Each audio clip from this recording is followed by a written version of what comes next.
וואי, וואי, מה זה כל הטלוויזיות האלה? איך אני אמורה לבחור? סליחה? טלוויזיה חכמה מגיעה עם תואר ראשון או שני? מה זה פול HD מחיר מלא? סליחה? טלוויזיית ליד, זאת הטלוויזיה המובילה. יש טלוויזיה גם בלי כדורגל. סליחה? סליחה, הטלוויזיה הזאת מגיעה גם עם מגהץ. הילה, אין לך ממה להילחץ. כשאת קונה טלוויזיה, את צריכה לדעת את הדברים הבאים. אחד הדברים החשובים בבחירת מסך טלוויזיה הוא גודל המסך, שצריך להיות מותאם למרחק הצפייה.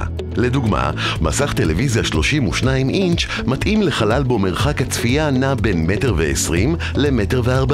מסך טלוויזיה 55 אינץ' מתאים לחלל בו מרחק הצפייה הוא למעלה מ-1.70 מטר.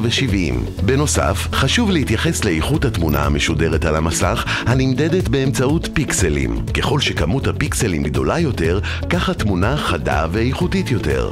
הטכנולוגיה היוצרת איכות תמונה החדה ביותר היום נקראת 4K, המאפשרת תמונה איכותית ומציאותית. קיימות היום בשוק גם טלוויזיות חכמות, עם חיבור לרשת האינטרנט הביתית, שדרכן אפשר לגלוש בדפדפן האינטרנט ובאפליקציות קיימות. אתה ממש חד, אתה 4HD.